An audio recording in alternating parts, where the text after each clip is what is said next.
ఇకపోతే నెక్స్ట్ మన్యం జిల్లా సాలూరు కాన్స్టిట్యున్సీ.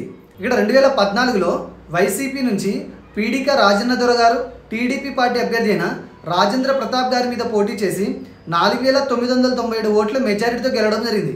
ఫైనల్గా ఇక్కడ ఈ సీట్ని వైసీపీ కైవసం చేసుకోవడం జరిగింది.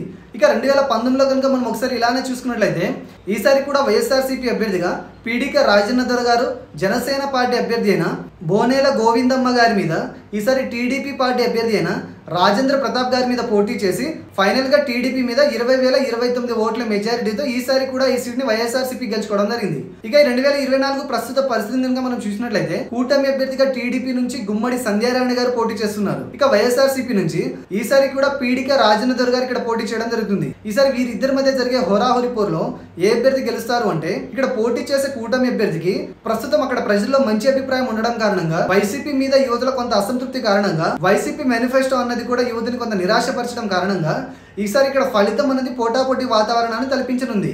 ఫైనల్గా ఇక్కడ అధిక శాతం మెజారిటీ అన్నది ఇక్కడ ఏ పార్టీకి వచ్చే అవకాశం కనబడడం లేదు. కానీ ఫైనల్గా రిజల్ట్ని పక్కన పెట్టి ప్రస్తుతం అక్కడ అధిక శాతం ప్రజల మద్దతు ఏ అభ్యర్థి వైపు ఉందని పరిశీలించి చూడగా ఈసారి ఇక్కడ కూటమి అభ్యర్థికి స్వల్ప మెజారిటీతో అయినా కూడా గెలిచే అవకాశం ఎక్కువగా కనబడుతుంది. అలాగే కొన్ని ముఖ్య సర్వేలను పరిగణనకు తీసుకుని పరిశీలించి చూడగా కూడా వాళ్ళు కూడా ఈసారి ఇక్కడ చాలా టైట్ సిచ్యువేషన్ ఉంది అన్నట్టు చెప్పడం జరిగింది. కొంత ఎడ్జ్ మాత్రం కూటమికే ఉంది అన్నట్టు చెప్పడం జరిగింది.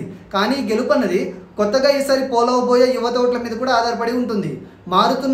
మారిన సమీకరణాలను బట్టి యువత ఎటువైపు మొగ్గు చూపితే ఆ పార్టీనే ఈ నియోజకవర్గానికి కూడా కైవసం చేసుకునే అవకాశం ఉంది.